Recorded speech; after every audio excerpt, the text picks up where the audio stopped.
All right, folks, welcome back to yet another episode of Fresh Juice, an indie game podcast. I am one of your hosts, Tommy Fresh, and joined as always is Matty Juice. What is up, Tommy? How are you, man? It's good to see you. You're back from your trip. I'm going to keep talking like this the whole podcast. I am back from my trip. It was a pretty good time.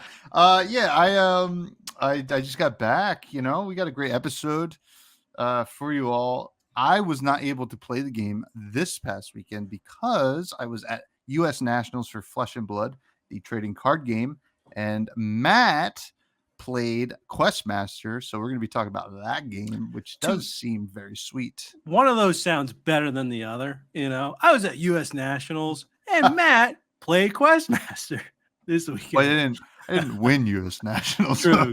You know, yeah, that would have been wild. That would have been the best episode we've had yet. If we have the winner of Flesh and Blood U.S. Nationals next time, though.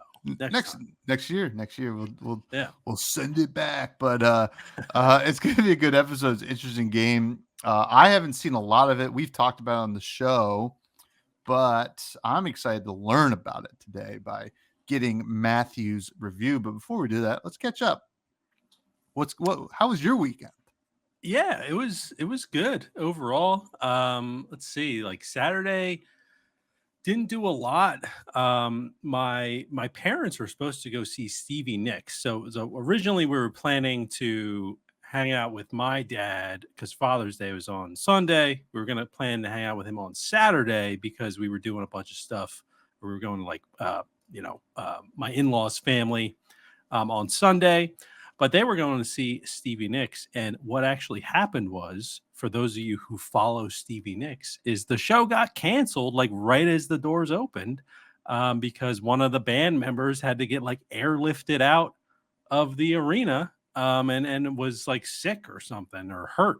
One or the other. But this is the second time that they've tried to see Stevie Nicks. The first time they both got sick, couldn't go see her. This time, it's just not meant to be, I guess, for them to see it. Or, who knows what's going to happen next. Next time they go see Stevie Nicks, it's going to be some other thing happens, who knows. But anyway, so that was their weekend. But so basically I didn't do too much on Saturday because we were planning on doing stuff with them, but they were actually out in Hershey, which I know you're familiar with, the Hershey, Pennsylvania area. Shout out Hershey Park. Then on Sunday we went to my wife's family's house up in like Staten Island area, which is fun. A ton of traffic, man, on Father's Day. I don't know what people are doing, like visiting their dads. It's just like, can you just get off the road? It took like an hour and a half to get there. But it was a good time. Had some good food.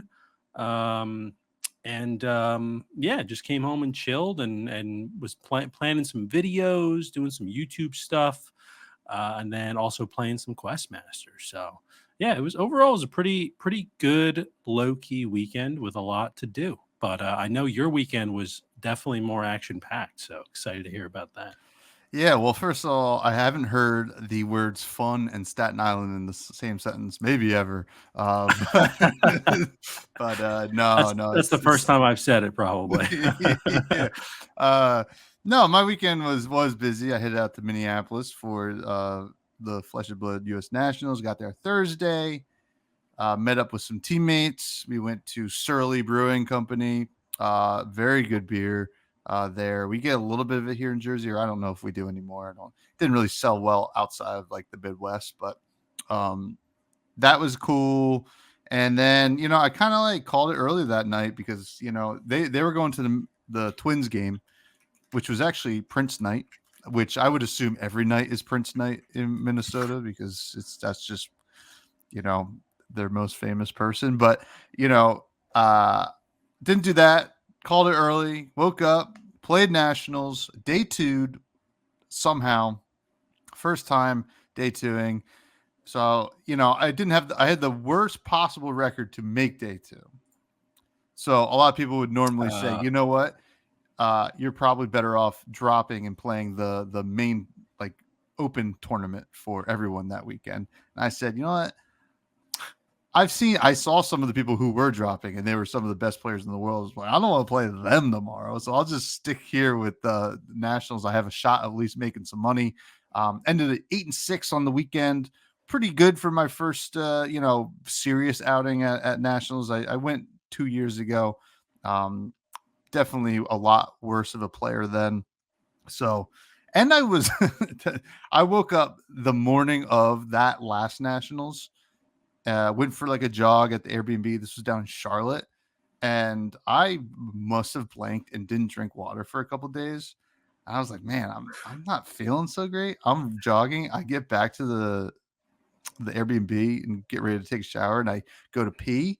It was just all blood, and I was just like, "Oh my god!" Yeah, So just blanked on drinking water for a couple days, you know. Yeah, yeah, yeah, it happens, but it you know, happens. So yeah. I started chugging water and went 3-4 that day, which wasn't good enough to make it to day two. But hey, listen, this weekend was a lot of fun. Got to hang out with friend Mark Johnson, aka Mo Bogsley. He's a freaking hilarious dude to hang out with. That was a lot of fun. And then on Sunday, still hung around the place. Went to Fogo de Chao. If you've ever been there, it's the Brazilian steakhouse where they just What'd bring you you call out. me? Sorry. Watch your profanity. They just bring out unlimited meat, which is Nice. like fine. I like meat. I'm not like oh yeah, like oh a lot of meat. I'm so happy, Yeah. and I'm not really eating beef except for the Juicy Lucy that I did have yesterday, as of us recording. But the chicken and stuff was good. So, and then the sausages they brought out, they were tasty. So yesterday, check out my hotel. I have a late flight, got a lot of time to kill. All right. Well, I'll go to Matt's Bar, home of the Juicy Lucy. Though I guess it's two bars that argue over who is the original Juicy Lucy originator. It's the 5-8 Grill, Matt's Bar. Matty Juice. Oh my God. Isn't that crazy? Amazing. That's so nuts. And I went there, and I gotta say, everything about this place was just right up my alley. Right, corner bar in like a neighborhood. Look, fuck, old as shit. Yeah. Stains like the whole side of the building stained. You walk in, wood paneling, just old school, like beer, like POS Yeah. all over the walls and stuff like that. And then like a lot of the pictures of like newspaper articles, and it's just a single bar. And then they have booths and stuff like that, but they're cooking the Juicy Lucy behind the bar. There's no kitchen. It's Yeah. just right there, the griddle. And you sit down at the bar. I had a Hams, which is like a Midwestern premium, like kind of light beer.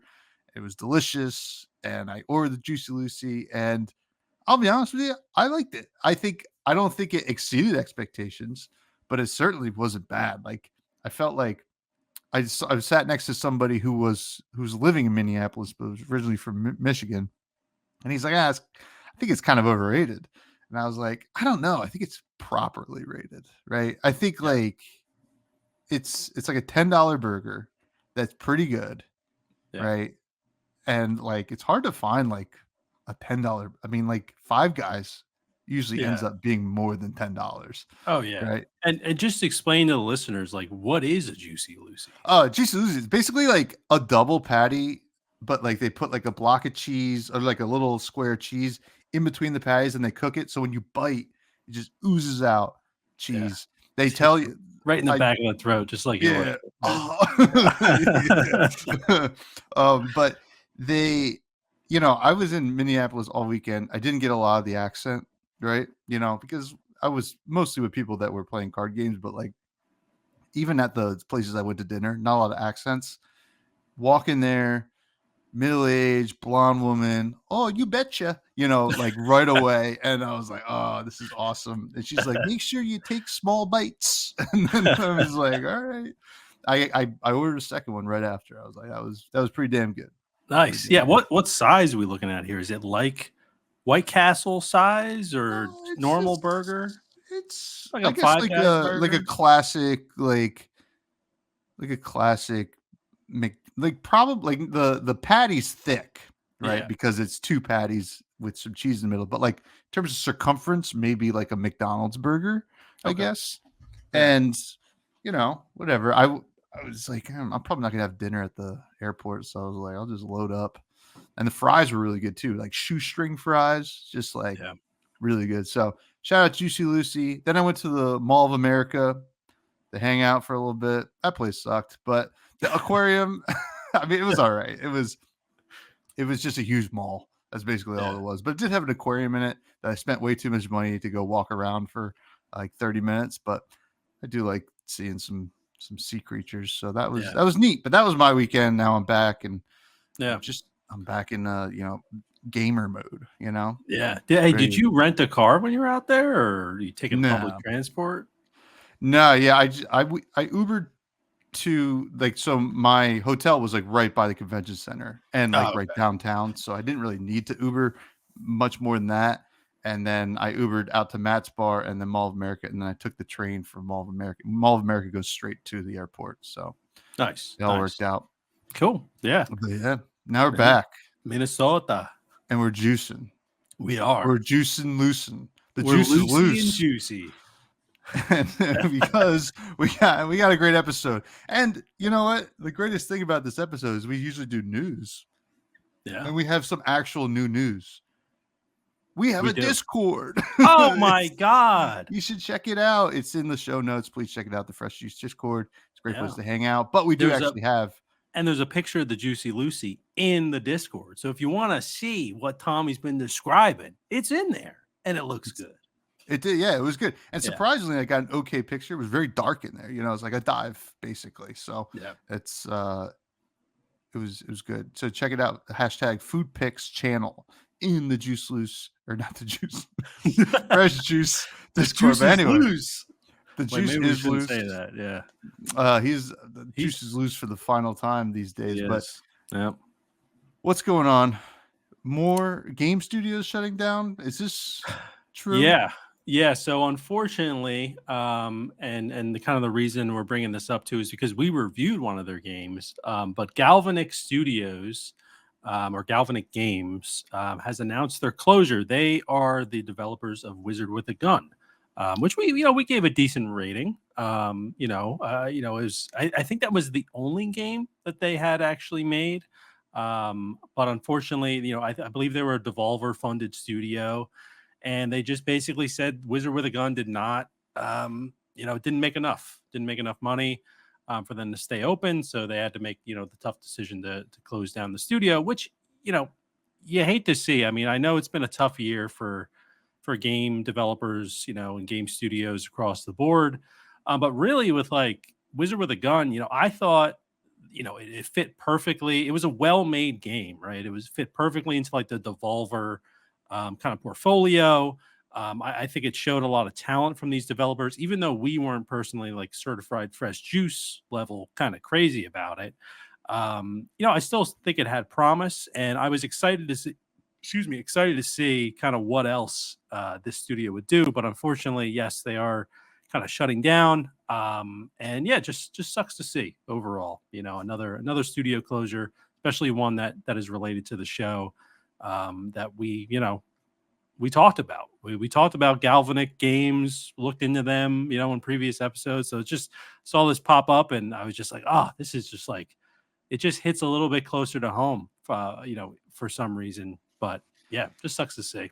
Yeah, it is a shame because, Wizard with a Gun, obviously we didn't give the best review to, right? It just wasn't, it was so close, had a lot of great things. We talk about the soundtrack pretty often. But the reality is, I think the IP of the Wizard with a Gun was probably something that I would have hoped to have seen more of, in maybe different kind of genres, right? Like I think you could Yeah. you could take that aesthetic with the really cool music and like that really awesome vibe they created and did some other stuff. I mean, like hell, like a tower defense or something like that would have been pretty neat. But I guess like when it seems to be like, especially with how they toured like the convention circuit and like the big kind of pieces that they did at those conventions was that they were kind of trying to aim at the high profile stuff, right? Like the Devolver, kind of esque like culture that they Yeah. created. So it's kind of hard to compete at that level. So like when you try to, you have to spend a lot of money, and if the money doesn't come in, it's a bet that didn't pan out. So it's a Yeah. shame to see, but hopefully that people from there kind of end up elsewhere, and we see some cool stuff come down the road from them. But I see this also. You posted an indie game, Mario Kart.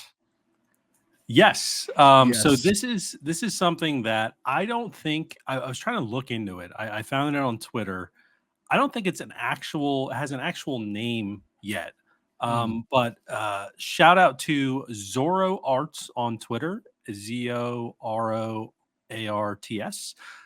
because they said that they started this project 3 weeks ago, and they already have a lineup of some interesting indie characters that they're going to be having in Mario Kart. And I know we talked about Frame Makers in the past before, right? Of kind of being the indie game Super Smash Brothers. And so it's interesting to me that, we're taking Mario Kart, a game that easily, has been copied a few times with different types of characters from different, gaming publishers and things like that. But indie is very interesting because it kind of opens up the gates, right, for so many different characters. And in this particular screenshot that you're seeing on the YouTube video here, this is Krill from Another Crab's Treasure, which is, I know I've talked about a few weeks ago. It's a Souls-like game that's an indie, and it's fantastic. So apparently they got approval for Krill to be in this game, and it just kind of wanted to start a little conversation of like, Mario Kart's great, right? About, it's easy to bring over like kind of indie games into like a Mario Kart scenario. I think it would also be really cool. Indie game Mario Party would be awesome. The mini games could be really interesting, but I just kind of want to start a discussion with you, Tom. Like, what do you think about this? What characters would you like to see, and what other games do you think could be adapted to kind of have that indie game character list? Yeah, I mean, this is pretty cool. I mean, we definitely talked quite a bit about frame makers, coming out of PAX East and kind of that idea, and we've seen it a little bit elsewhere. We see what's the name of the character from Dead Cells? The Nameless, the Headless, something like that. Headless, yeah, I think Headless. the That headless, is yeah, that is kind of shown up in other games, and like, I like this idea. And I'm a big Mario Kart guy. I love Mario Kart, right? It's like one of the games where actually, like, if I sit down with friends, I feel like, all right, I'm like, competitive here. I sit down with yeah, some people playing Smash Bros. I'm like, I'm out of my depth. yeah. So I think, I mean, the next logical, if we're looking at like party games, multiplayer kind of stuff, the next logical step I would say is let's get a Mario Party indie game thing, Yeah. right? That'd be really cool because you get to build these really cool like maps and these game boards with the different indie game worlds, as well as just picking the characters. They wouldn't really do much, I mean, unless you took a new spin on Mario Party. So I think that would be pretty sweet. What about you? Yeah, no, definitely Mario Party right out of the gate. They announced a new one today, which is awesome Hmm. too. It's oh god, I forget the name, but it's like Super Mario Party. Whatever. It's the biggest Mario Party. I You can honestly play with forget the 20 name. people, right? Yeah, it's got like 20-player modes that you can do, which is pretty awesome. But yeah, honestly, like the only thing that really comes to mind is like Mario Party. Obviously, you could do like maybe like Mario Tennis and things like that. But at the end of the day, you're just playing tennis. It doesn't really Hmm. matter, right? Like the characters that you're using, I guess. But yeah, I love to see this. I don't know if this is going to be like a new. Oh my god, I'm burping so much right now. This is like ridiculous. I don't know if this is going to be a Clip it. new. Yeah, clip it. I don't know if this is going to be a new trend or anything, but I just really like the idea of like, we talk about frame makers. It's such a good way to promote those indie games too, right?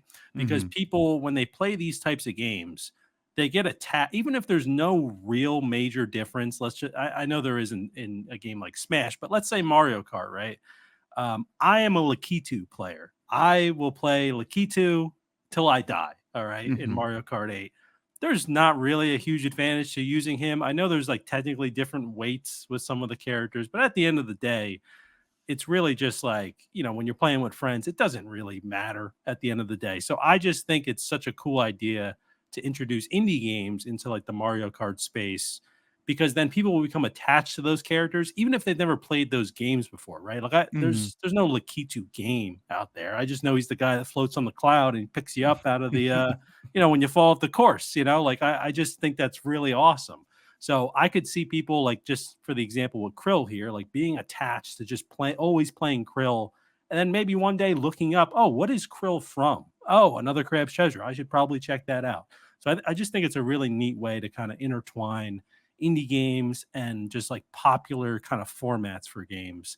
But yeah, I would love to see Mario Party. I think that's like the next logical step there. Yeah, it'd be pretty Yeah. sweet. Now, in terms of rather games going into new games, what about different evolutions of games like Valheim is getting a board game? This is probably something Yeah. exciting for you. It is, yeah. I saw this pop up today, actually, and there is it's called GameFound.com. It looks like it's kind of like maybe a Kickstarter sort of style site, where basically you'll be able to follow this project and support it monetarily. But yeah, Valheim, the board game, coming out by Mood Publishing. It says that it's a 1 to 4 player co-op board game where teamwork and strategy are key to survival. Gather your fellow companions and venture forward to explore, build, collect resources, forge weapons, battle enemies, and carve your path towards summoning the ultimate evil. So yeah, I don't know. It seems cool. I mean, I'm a big Valheim fan. It's a game I put a lot of time into, and it's just a lot of fun. But I'm also very interested because the core of Valheim is it has procedural generation, right? Like how can that be translated to like a board game where maybe every time you play it, it's a little bit different, right? Maybe the layout's different. Maybe it's like kind of got that Catan sort of feel where like it's a different kind of layout every time you play almost. I hope it's not just a Catan clone because I think we have enough of those. But yeah, I'm just excited that an indie game that I love is kind of exploring a new medium, and I'd love to see this for some other indie games as well. Yeah, it's pretty cool. I mean, I think Slay the Spire just came out of the Kickstarter. Slay the Spire, the board game.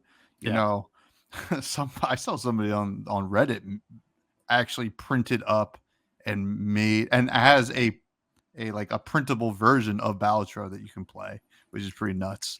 Yeah. Which is kind of funny. That one's probably not going to ever be like a real board game, but like I guess it could be. Who knows? But you know, Yeah.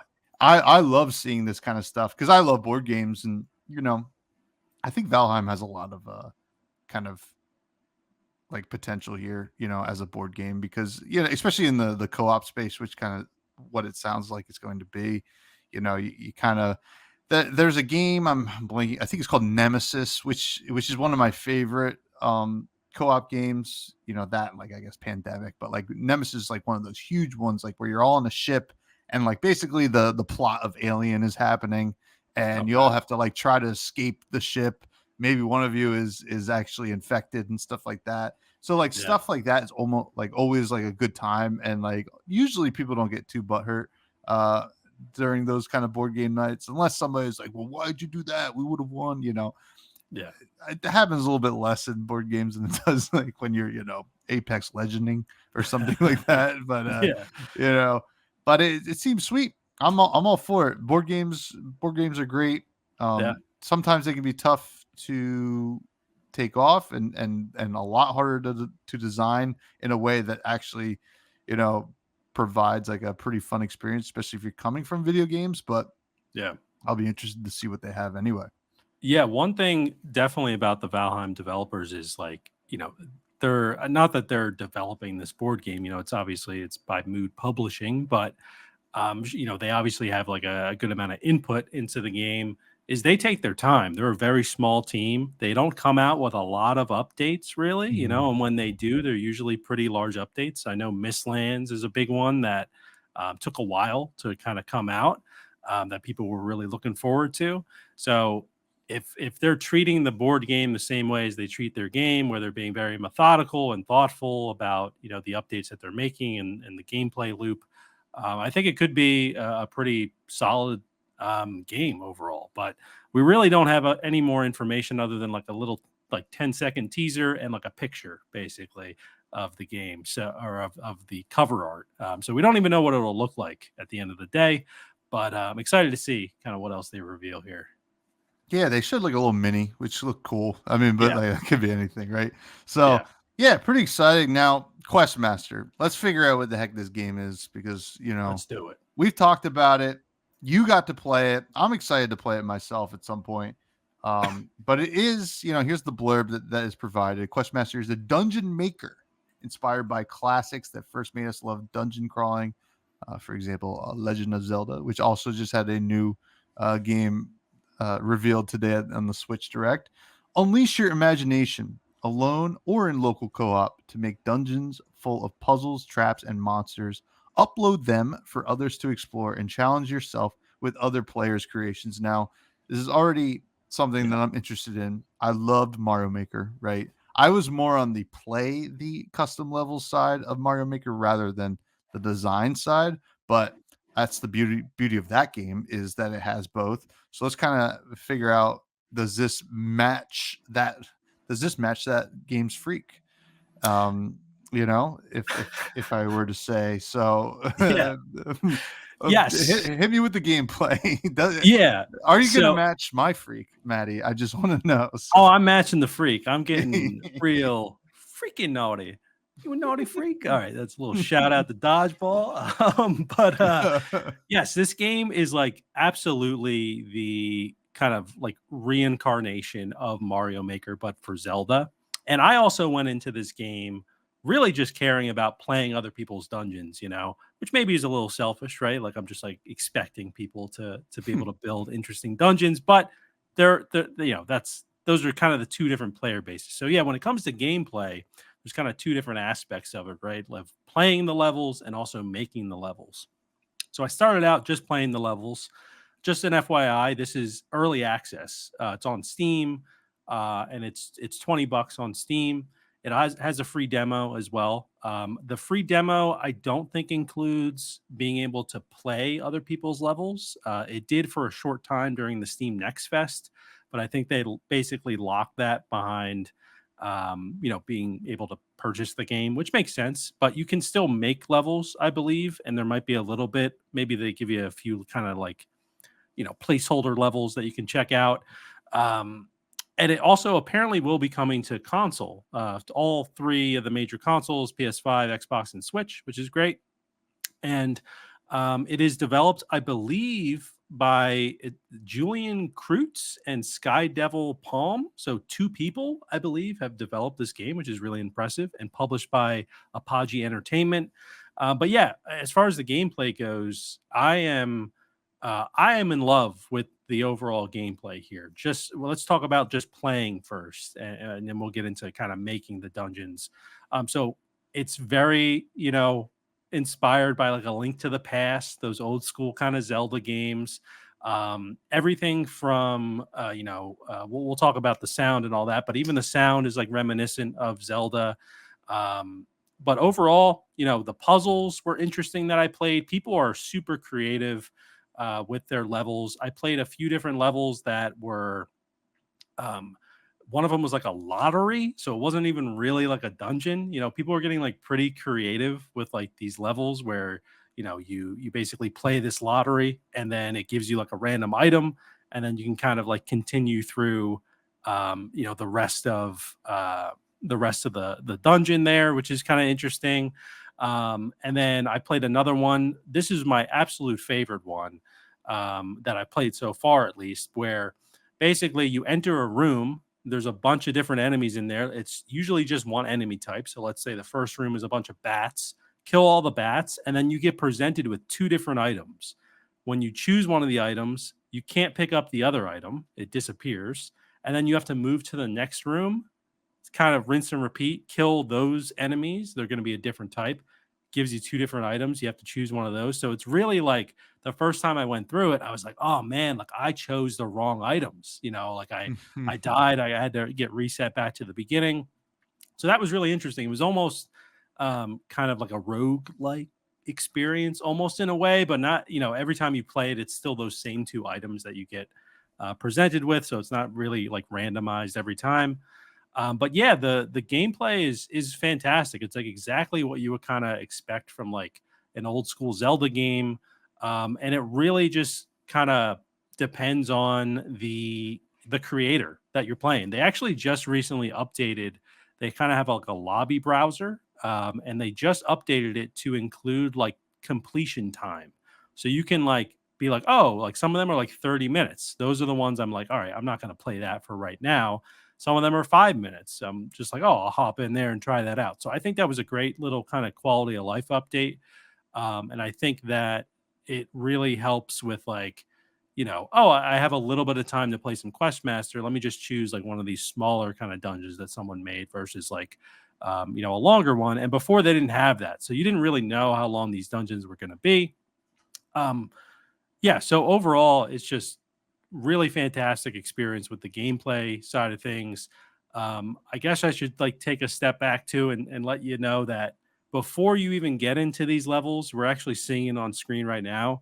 There's kind of like this typical Zelda world, like town that you start in, where it goes and teaches you, how to use your sword, and then there's like a little kind of shop that you can kind of go to, which I haven't really figured out how that works yet. I haven't been able to buy anything. Every time I talk to that shop person, he doesn't say anything. He just kind of has like three little dots there. So that might be something that's kind of in the works because it's early access.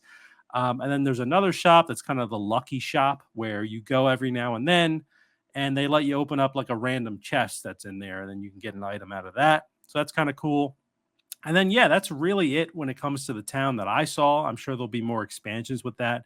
And then you kind of have like a little board that you could walk up to, and that's where you're able to choose whether which dungeon you want to hop into. And then there's another option to also go create a dungeon if you want to do that. So, yeah. But overall, I mean, I was very happy with like the way the lobby browser works. You can filter by like what's trending right now, like top dungeons. You can look at new dungeons. I do wish they maybe had a little bit more filtering options. Like I'd love to be able to filter by, I want to play a dungeon that's like in the forest area Hmm. because there's kind of different themes that you can have for the dungeons. I want to play a dungeon that's like in like the lava kind of area. So I'm sure that they'll add that at some point, but yeah, overall, I mean, the gameplay, just think of old school Zelda, and that's basically what this game is. It's got all those same mechanics. You got your boomerang, you got a little spectral lantern, so you can kind of see things that are hidden. You have bombs. It's very, very similar to Zelda. You got your sword and your shield that you can have. And yeah, it's just a good time overall. Like and shout out to Game Informer. That's the gameplay that we're watching right now. So if you see that logo pop up there, shout out to them for having this gameplay up on YouTube for us to show. But yeah, it's the play side was a great time, and I always find myself when I hop into the game doing something new, doing something that I haven't really done before. And there's a little Game Informer ad there. We'll just go back, show a little bit more gameplay. But yeah, but overall, the play side of it was great. Now I'll just stop there for right now, Tom, because I'll get into the making side of it. But Oh yeah, yeah, I do have some questions. any Yeah, questions yeah. I of mean, any of that? it seems really sweet, like right, pretty straightforward, like the kind of dungeon gameplay from the Zeldas, the top down Zeldas specifically. Mhm. Um, in terms of like choosing these dungeons, are you finding a nice wide variety of kinds of dungeons and like people doing some really cool stuff? Yeah, I would say so. There's obviously always like dungeons you hop into and you're like, this is stupid. Like this took me like a minute to beat, and it's just people kind of messing around. I think with the maker. So I think as time goes on, the quality of those dungeons will go up because those other ones will kind of get weeded out. There is a liking system, so Mm. the more that you like a dungeon, I think it rates it higher, on that kind of lobby browser there. But yeah, I'm finding a decent amount of variety in terms of like difficulty and also just in terms of like what the actual gameplay is. Some of the dungeons are more about exploring, right? Some of them are more about defeating waves of enemies. Some of them are also, there's different tags you can have on those dungeons. Some of them don't have boss battles. Some of them, it'll tag it as a like there's a boss battle in this one at some point. You can also tag it as like traditional. So if you're trying to like someone recreated the Shadow Temple from Ocarina of Time Oh to wow. the best of their ability, right? But Hmm. so they mark that as like traditional. If like someone who's looking to play like a older school kind of Zelda game, you can like go ahead and check that out. So yeah, there's definitely a good amount of variety. Like I said before, there's like I played someone that was like a lottery. Like people are getting a little weird with it, where it's like it's not really like a dungeon, it's just kind of Hmm. like just messing around with a few different mechanics in there. One thing I do want to do personally, and I'm still trying to figure out how to do this on the maker side because I've only experimented with it a bit, but I would love to actually do like a roguelike dungeon where every time, maybe you enter a room, you're presented with like two random items. You choose one and then you move to the next room, defeat all those enemies, and then you're, maybe given two other random items. And every time you play it, it's something a little bit different. So that's something I'm trying to work on. And I'll share that, I'll put it in the Discord if I do end up making it in case anyone wants to play it. But yeah, absolutely good amount of variety. Like I said, you can have the different themes. And honestly, the maker side of things is like it's decently flexible. I think there's still some work to do in terms of like maybe setting up some cool custom logic. Hmm. But you could set up some pretty basic conditions of like when you hit this button, this happens, like kind of basic stuff from like the old school Zelda games. But I think it could be extended a little further. They do have a roadmap with a lot of stuff that they're planning to do on their Steam page. So they're going to be adding like more themes, more mechanics, more enemies, updating that kind of town area that I mentioned. And they are planning a full 1.0 release in Q4, which isn't really too far away, right? We're almost in Q3, so yeah, and they're actually planning a single player campaign too with side quests, so all kind of adds to that value there as well. But yeah, overall, to answer your question, good amount of variety, I'd say, from what I've played so far. Yeah, I mean, it seems really awesome. I mean, like the builder seems really cool as well. We're kind of watching a little bit of it now. I guess like you kind of are in the dungeon as you're building, and then you can kind of mess around with it, which Yeah. is pretty sweet. I is there anything like obviously it's early access. We're gonna get 1.0 in Q4. Looking at that like village, is there anything like if you get an item from the store, do you get to bring it into these random Yes. things? These Yeah. built. So there's a and this is something I'm trying to still figure out, but the shop that you go to has like different rings basically Mm, that you can wear, and then yeah, you can bring those into the dungeons to help you with certain things. I only have like the starter ring, and all it says is like, oh, basically the shop owner gave it to you, so it doesn't really have any properties to it. It's just a ring that you can wear.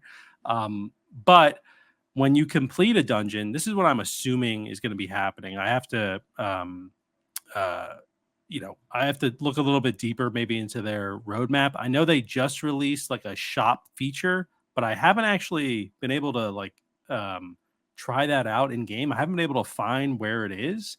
But how I imagine this works is that after you complete a dungeon, you basically, in order to complete the dungeon, in order for it to like pop up and say, "Oh, this was your time in the dungeon. Now you can leave." You have to like collect like this crystal thing. There's like different types of crystals that you collect at the end of dungeons, and I imagine that that will end up being the currency that you can use in the shop. So, kind of the more dungeons, or maybe really difficult dungeons or longer dungeons, have like more rare crystals at the end that you can then use at the shop. So yeah, that's kind of how I'm viewing the shop, like how it will be. But as of right now, I believe it's just rings that you can get that you can bring in there. I think they are planning to maybe add like maybe cosmetic related items of like, Mm. oh, like change the way your character looks, change the way your sword looks, and then you can hop into the dungeon and look a little bit different. But I think they're also trying to make sure that the rings and the things like that that you can bring into the dungeons don't kind of ruin the dungeon experience. Maybe there's certain dungeons that someone made and they're really happy with, but if you bring a certain ring in there, you can complete it in like a minute. And they're I think they're just trying to make sure that they're balancing that sort of stuff. But yeah, unfortunately, I haven't really been able to experience that myself. I've been trying to figure out how to get other rings, but every time I go talk to this guy, he doesn't want to talk to me. So I'm assuming it's just not in the game yet. And Yeah, they also have a fantastic Discord, which I just joined earlier today. So I need to explore it more, but super helpful guides for building dungeons in there. Really great community for answering questions. So I'll probably need to dig into that a little bit more and try to figure it out.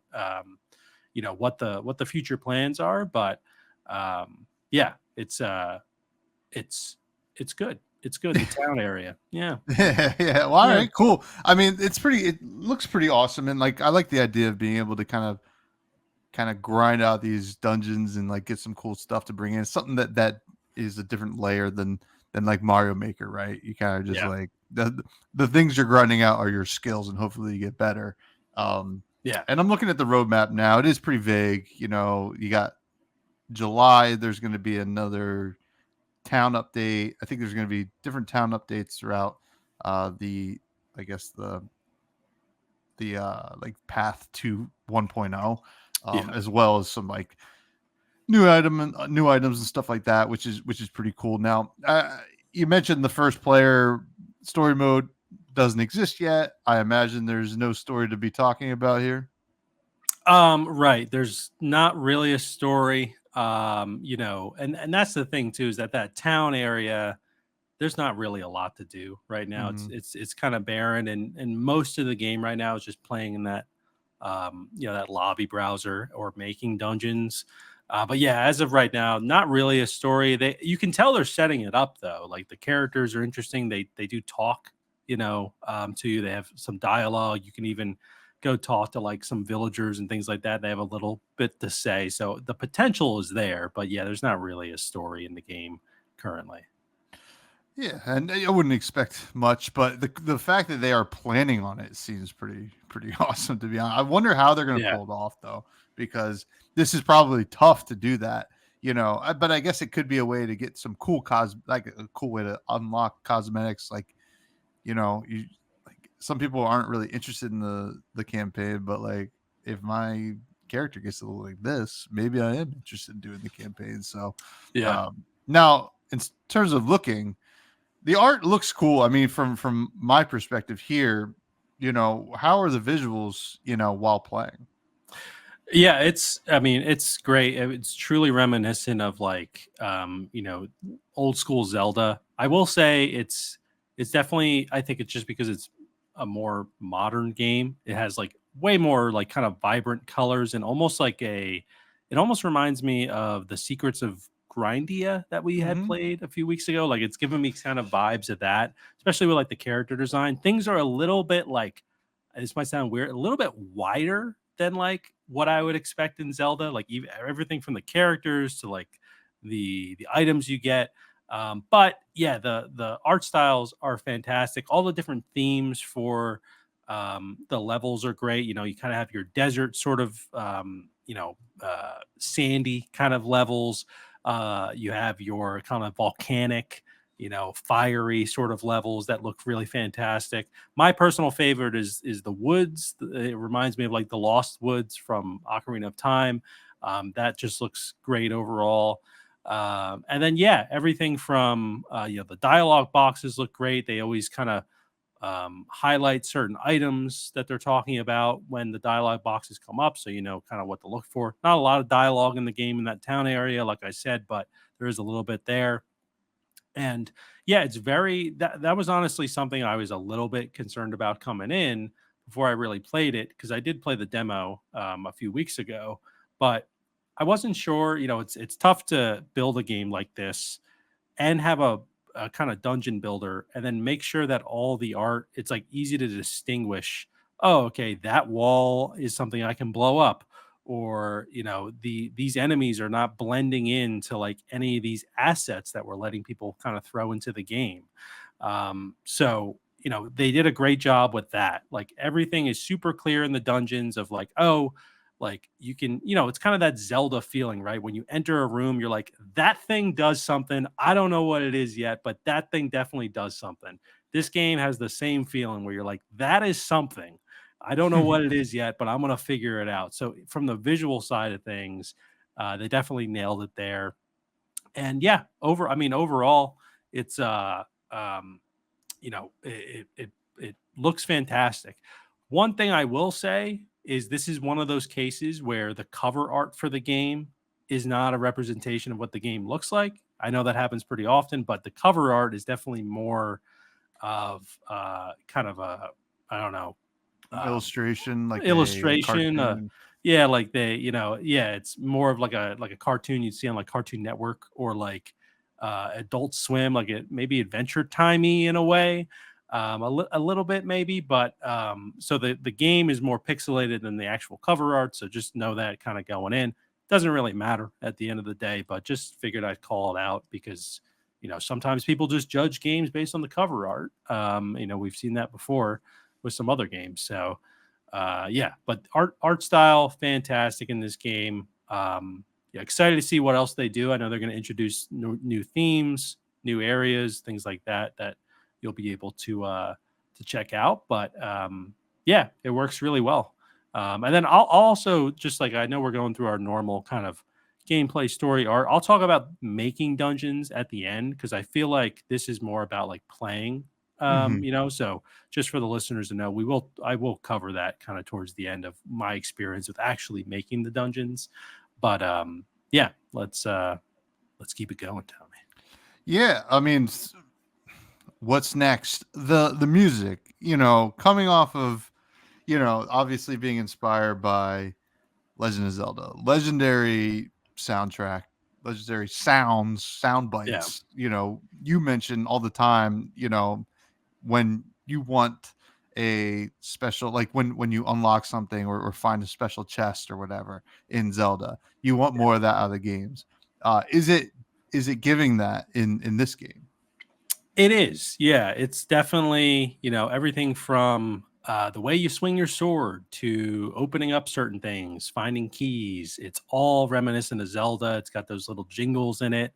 And it works really well. The only thing I would kind of knock with the game is that if I were to listen to this versus a Zelda soundtrack or Zelda sound effects, I probably wouldn't be able to be like, those are Questmaster sounds, which maybe they're not really going after that, right? They're obviously pandering towards the Zelda audience, which is great. You know, that's the reason I'm really playing the game. But it's not like super, I guess, original, I would say, Mhm. at the end of the day. So I'm not going to be bumping this soundtrack, anything like that. But it works, you know, it works really well. And it's got the nostalgia. Like that's what I think a lot of people are looking for with this game is like, does it bring the nostalgia factor and also let you build dungeons? And it does both of those really well. Uh, so yeah, it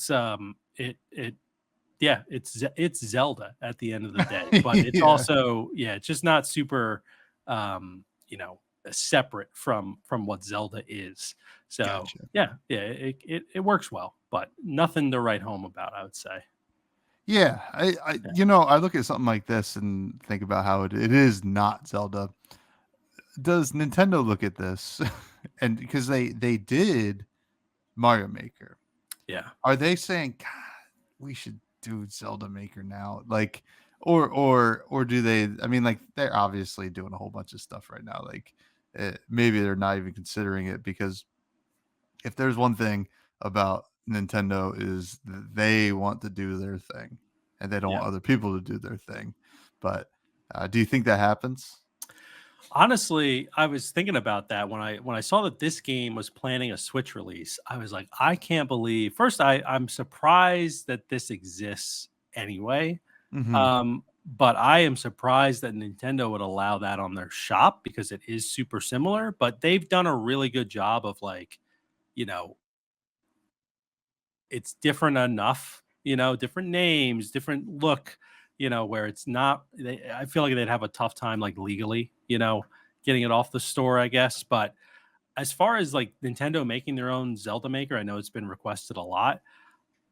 I think that they could view this game as a potential kind of testing ground, especially when it's on Switch and Nintendo's able to look at all Mhm. that data of people that are playing it.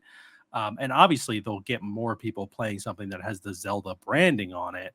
Mhm. But then the question comes into play, right? There's a lot of different Zeldas, right?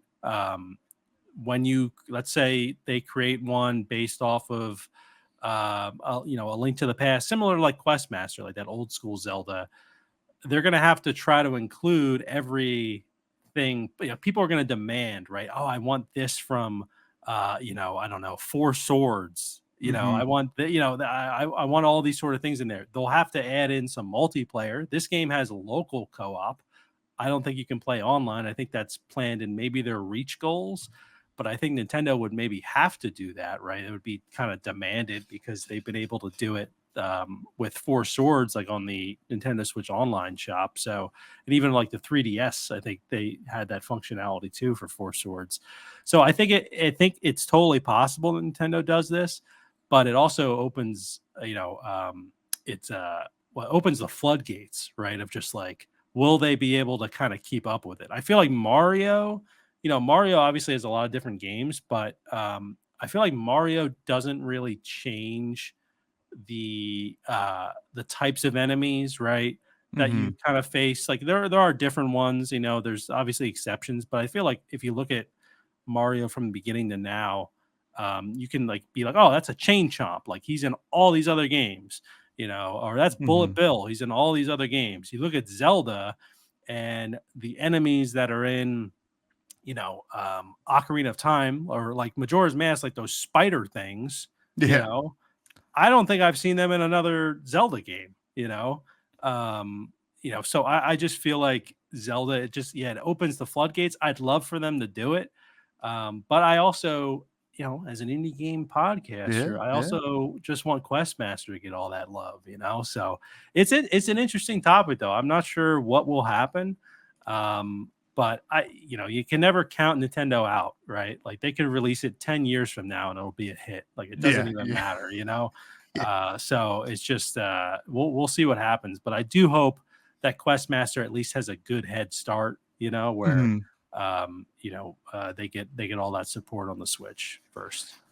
Well, if I were to make any kind of prediction about that, it would be like they just announced the second kind of top-down Zelda that is in that almost chibi kind of amped up graphic. Like I forget Yeah. what it was, the Link to the Past. Link's Yeah, yeah. Awakening. Yeah. Link's Awakening, and Yeah. now this one where you can play as Zelda, which seems pretty cool. In the world of Link to the Past, I believe. I think Yeah. people are confirming that the map almost looks exactly alike. It'll be a different story.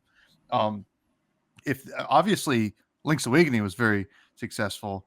If this is successful, I can see them doing the uh Zelda Maker, whatever, and they do what they do in like Super Mario Maker, where you can make the NES style, and then the Super NES, and then Yeah. Game Boy, and then these Switch ones. That would be pretty sweet. But Yeah. yeah, we want Questmaster. I mean, obviously, if that happens, I mean, Questmaster is a hit as well because you Yeah.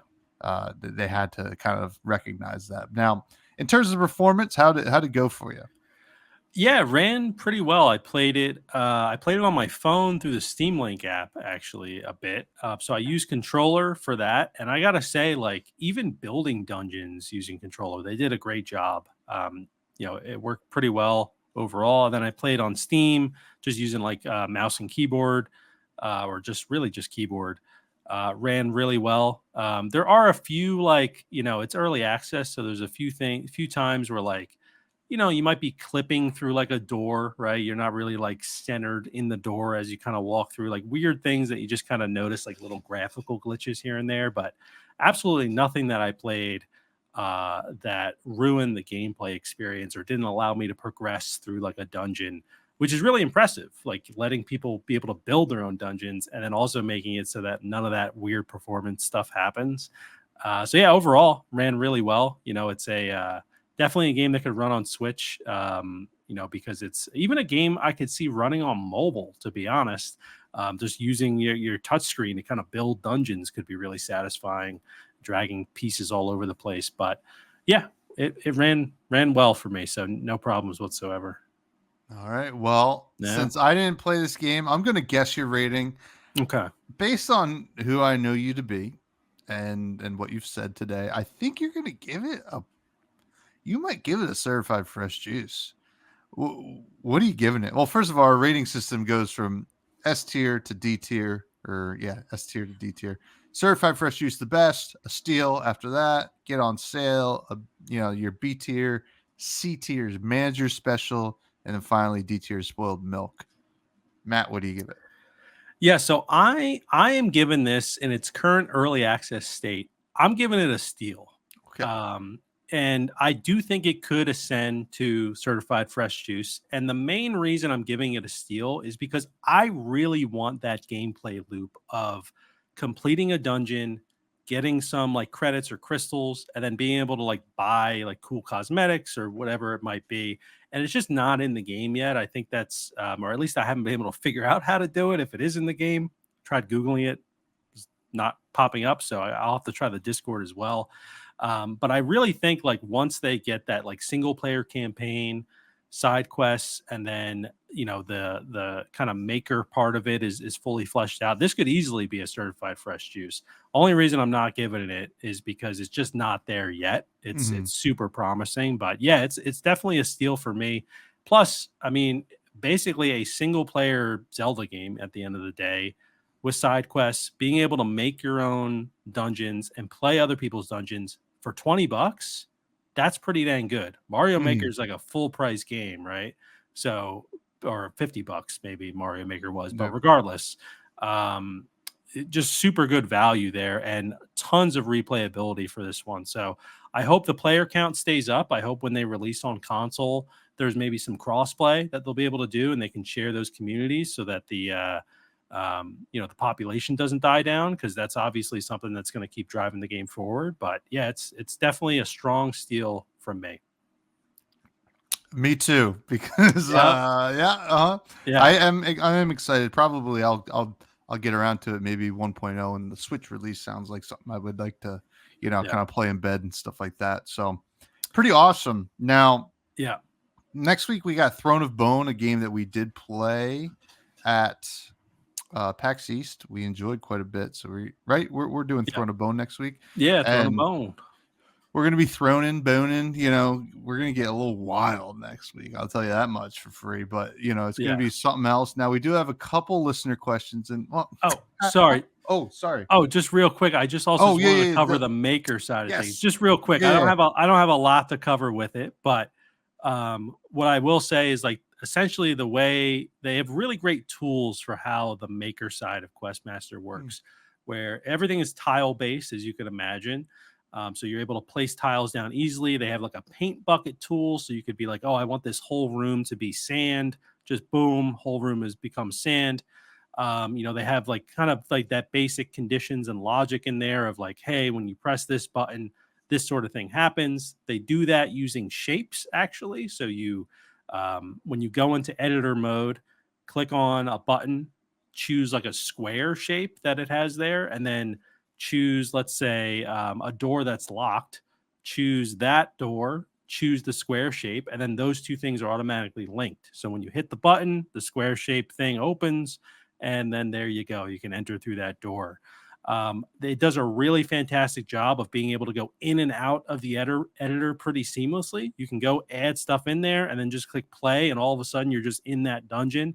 You're like, oh, that didn't really work. Boom, back to the editor. No problem. You don't have to load into like the play session, nothing like that. It just goes in and out, super seamless. And just overall, I mean, it's super. I was really impressed of how easy it was to build a dungeon using a controller. I figured when I was on my phone using the my little backbone controller that I have, that it was going to be a pain to try to build some dungeons, but it's not. They really make it easy. You kind of have your little collection, your little library of tiles that you can place down there, enemies, all that sort of stuff. They're continuously adding to it too, which is great. I've already seen a few updates where they've added different types of items. Then they also have different types of coins that you're able to collect. For those who remember, like the old school Zelda games, where there'd be a certain puzzle and a bunch of coins would show up, and you'd have to kind of run and get them. You'd have to just try and run and get all those coins to complete the puzzle. Similar to like Mario in a way, they have like sword coins and shield coins that you're able to get now. You can easily hide things. So using that spectral lantern to reveal new things, like they just did a really fantastic job and made it super easy to understand of how to build dungeons. I will say it is much easier on mouse and keyboard to do it, but it's totally possible to do it on controller as well. And that's probably why, they had to make that part good in order to get the console releases to even be a thing. So I think, yeah, overall, I mean, it works really well. You can copy pieces and easily place them elsewhere. You can have moving objects. You can put like enemies inside of like mine carts and have them move. All you have to do is drag an enemy onto a mine cart. It puts it right in there. It's like super intuitive. You can easily erase things. That's probably a part that I think is just super cool. Is like, oh, I just accidentally placed that. Let me just like right click and boom, you just like erase it, no problem. Like you don't need to click on it and click like a trash can. You can literally just kind of paint over and erase things. They have different, a grid system you can use. You can set up the rooms to be like kind of different colored outlines, so you know which room you're editing and which room you're setting up these conditions for. It's got like a ton of great things in it.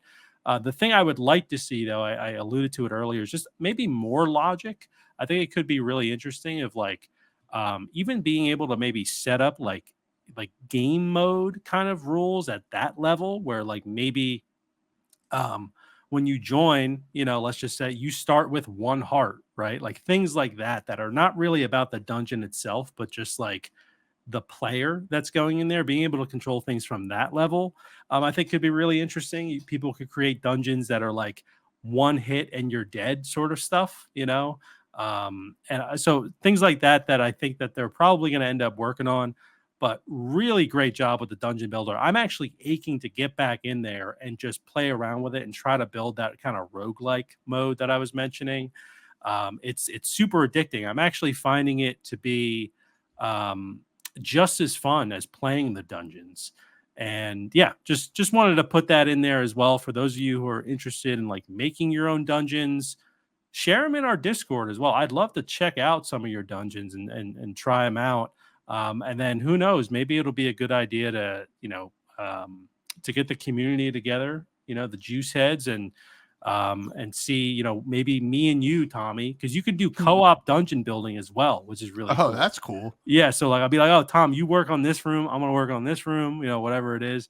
We build like the fresh juice dungeon, and then like maybe the person with the fastest time by like the end of the week gets like, they win something, could be kind of cool. Yeah. That'd be cool.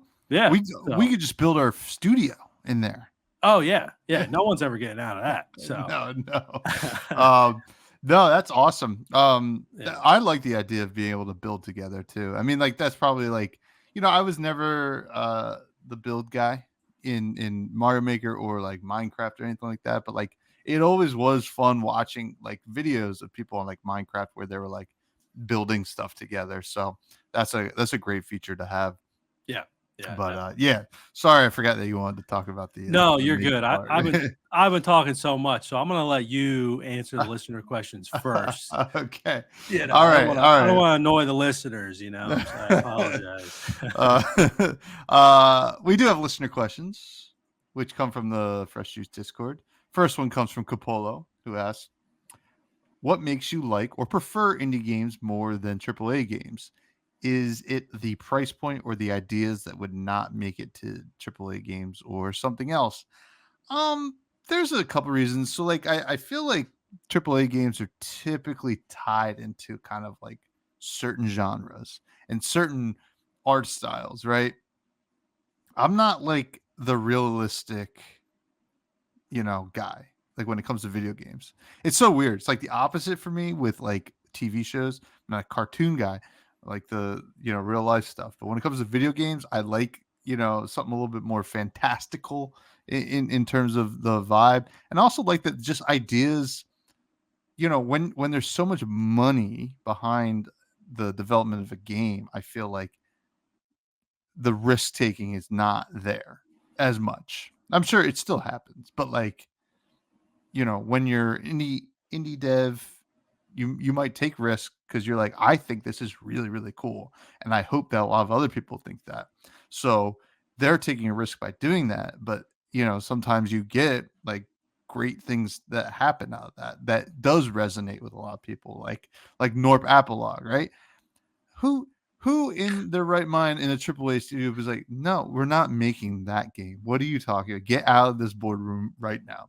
Yeah. But that developer was like, what, this sounds fun to me. I think other people are going to think it's fun. Did the thing, and people loved it. So that's just kind of where I'm at with it. It's not that I have anything against AAA games. Like, there's some AAA games I love, but indie games just sometimes you just get the weird thing that's like feels a little bit more personal in a way. Yeah. No, I definitely agree. I also think like for me, indie games come out more often than AAA games that I'm looking forward to, at least those games I'm looking forward to. So I find myself getting more excited for indie games just because it's happening kind of more often. Now, obviously, we're playing a good amount of them for the show, but I also feel like if this was a show about AAA games, right, Mm-hmm. the conversations would probably get pretty boring, because Oh it'd be yeah. like the same thing kind of over and over, and there probably wouldn't be a lot of games you get excited about. I'm thinking about last week with Haunty, right? A game that we had no idea about, really prior to that.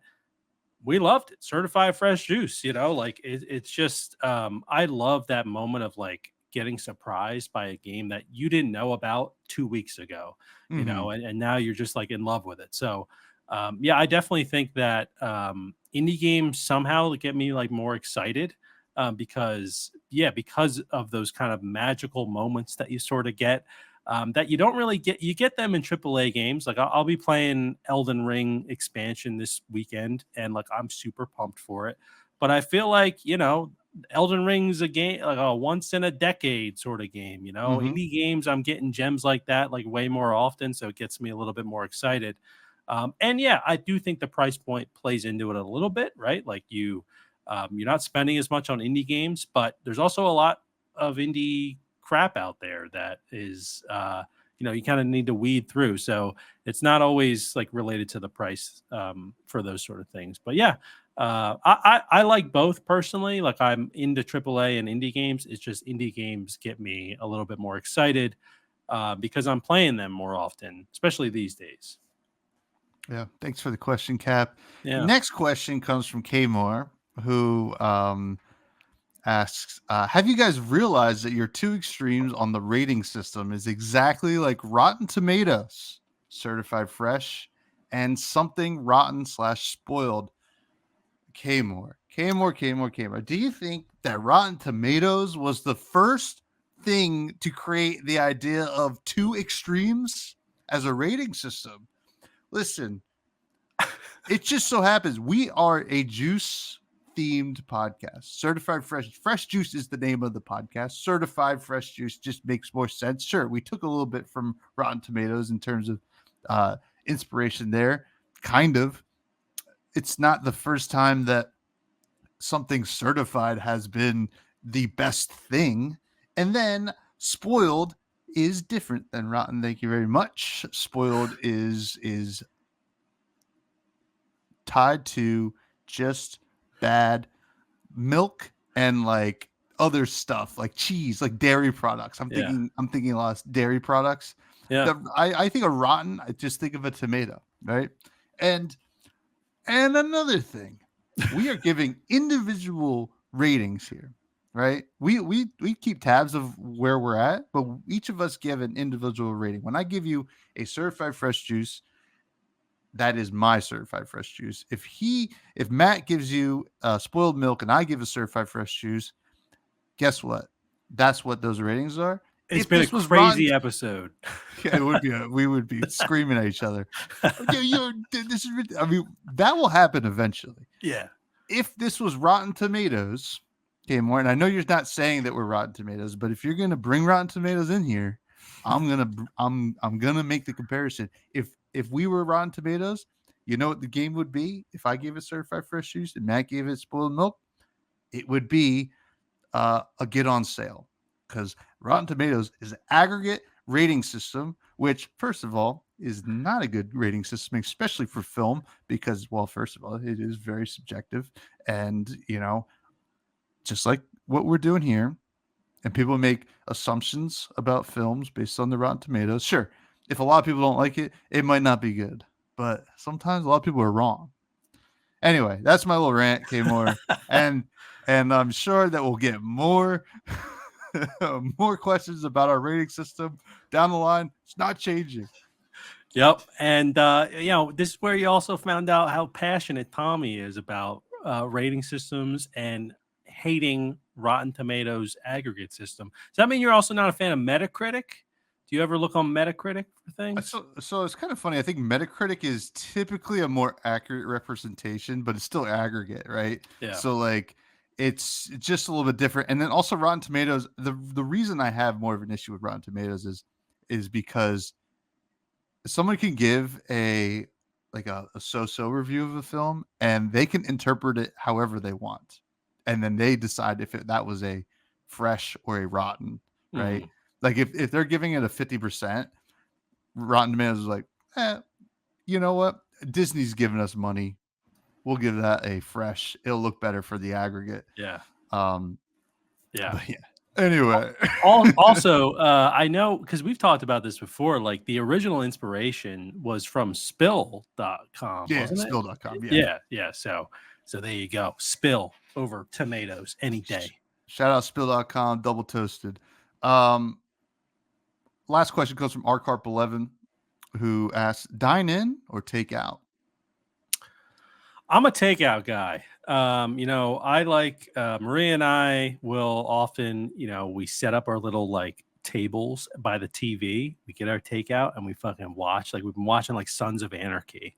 Okay. But I also do like, it depends where I'm dining in. Like if I'm like, I don't want to go to a place that's like right down the street and like dine in. I'm like not into that. But if it's like a place I've never been to before, I want to dine in first before I decide to ever take out. Just because I want to get that experience. But I like dining in. It's just I don't know. I just find it more convenient these days to just take out. I can be in my air conditioned house. I can control everything. I can pause the movie, or whatever. I just I find that to be what I like. But what about you, Tommy? This is a tough one. I think like if I'm alone, it's takeout, right?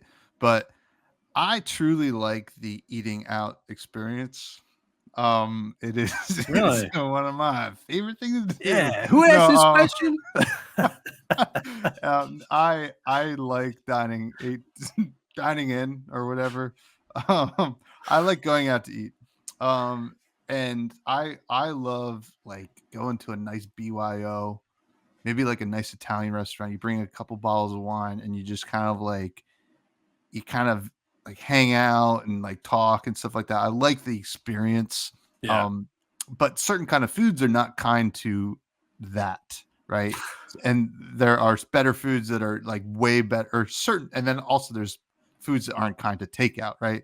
Yeah. I don't want to go get like a burger and fries and take it out. Really, I want it as fresh as possible. But like Chinese, Indian, pizza, a lot of the times that is a good takeout food. Although I like pizza eating in as well, or dining out as well. So Yeah. it's a tough one. But I would say like I get excited to go out to dinner.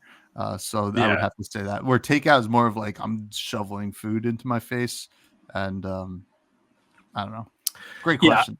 Yeah, I think what it is too, like for us, like if I'm going out with like the boys or like it's an event, I'm like, I'm Mhm. excited to go out. Yeah. But like if it's just it's like a Tuesday. Well, today's Tuesday. If it's like a Tuesday, it's after work. I'm like, I don't want to leave. Like I'm exhausted from the work day, even though I've been in the house all day. I just want to stay home. And then Maria comes home. She doesn't want to go out either. So we just kind of bunker down at the house. So yeah, it depends. It does depend though. Like I wouldn't bring certain foods like for takeout, but or even like delivery. Let's just say that there's also a whole different aspect with that. Like I'm Oh not yeah. getting like soup delivered. I don't know, or like I Well, don't know. wonton soup maybe. Yeah, well, maybe. Yeah, I mean, Yeah. it depends. Like, like Maria got Panera delivered, and I was like, oh man, like, because she was saying it was coming in a bread bowl. I was like, they're gonna deliver in a bread bowl. They do it separately. I'm Yeah. an idiot. But I was like, that's crazy. But also, I just need to point out too, because I just noticed this, and I almost just started laughing. I had a message on Discord from you, Tommy, from earlier, but I just saw your name.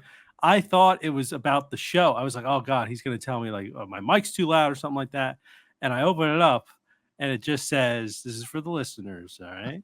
It says finishing a turd and be on in a second. Be on in a second. And it was at 3:57. And that is funny because I was doing the same thing. That's when I texted you. I was like, I'm gonna be a few minutes late. But I just almost died laughing because I was like, oh, this is about the show or whatever. And I just read it and I'm like, it's not about the show. It So was yeah. kind of about the show. Oh, true, it was. Yeah, it was. But I wanted to share that. Yeah, well, there you have it, folks. There you have it.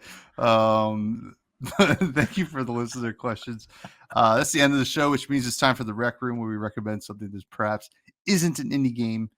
And what do you have to recommend this week? Yeah, so I'm actually recommending an indie game. And shout out to Kmore actually for showing me this on my last stream on Twitch. It's this game called Aloft.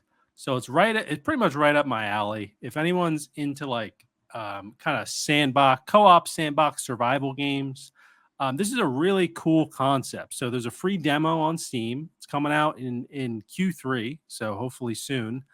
The demo does have multiplayer as well, but the best way I can describe it is like just a co-op survival game that takes place like in the sky. Think of like Skyward Sword, floating islands. You have a glider. You can fly whenever you want. The movement is fantastic. You kind of just jump up, fly, go from island to island, and then you're crafting things. You're kind of building a little base on certain islands. You're exploring, defeating some enemies here and there. But the cool part is you can actually take any island and turn it into like an airship. So you can That's build pretty like cool. I found like a little floating island, put like a little sail on it, a wheel, things like that. All of a sudden, I'm driving an island around the map, picking up things, and it's just a good time. There's no PvP or anything like that. It's a very chill game. Kind of has like a Sea of Thieves art style, which I'm really into. It's like very, kind of that cartoony sort of stuff. But yeah, really a game that I had never heard about. It's published by Funcom, so they've made like Conan Exiles and a few other like survival games that some people like.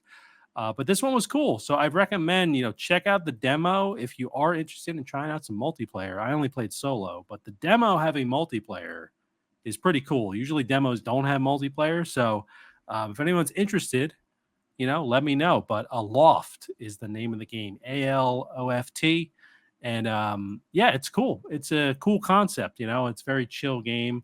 And honestly, I just like flying around endlessly and just like landing on islands, exploring, and jumping and flying off. I feel like a superhero. It's an awesome game. So shout out to Aloft. Is your house in the game like a studio, or is it like a loft? Oh, Oh, anyway, folks. yeah. You could technically, I guess, you could build a loft in a That's pretty loft. cool. There you go. Oh my god. Yeah. The game I'm actually recommending an indie game as well. It's called Heretics Fork. This is a game I messed around with a little bit on the plane to Minneapolis. It is a deck builder roguelike tower defense where you are like basically you're basically tasked. You work for this company that's tasked with preventing sinners from escaping hell, and so you're building these towers or like upgrading towers on this like the exit of hell, and every so often you'll get presented with new cards to add to your deck. You can combine cards to do stuff like that and like upgrade your towers. It was pretty fun. It was like pretty silly, almost like because you can kind of not pay attention as much because there is some stuff that you can like kind of interact with during the tower defense stuff, but you can also activate it as like it doing it automatically. So Mm. it was cool. Yeah. Me, roguelike deck builders, uh, big old fan. But that's gonna do it for the show, folks. We are Fresh Juice as always. You can find me on Twitter at Fresh Blood At Fresh Bar. at Fresh Buds Pod. I have another podcast called Fresh and Buds where I talk about the Flesh and Blood game we talked about at the beginning of the show. You can follow us on all socials at Fresh Juice Pod. And Maddie, where can people find you? Yeah, check me out at Matty Gorm. I've been making some YouTube videos. I'm focusing in on Once Human. I know I mentioned it in some shows before, but I've taken off of work for launch, so I'm going all in, and I'm excited to keep it going. But yeah, check me out at Matty Gorm, GORM, on all the socials. Well, that's gonna do it, folks. Questmaster next week, Throne of Bone. We're gonna be boning. Stay fresh.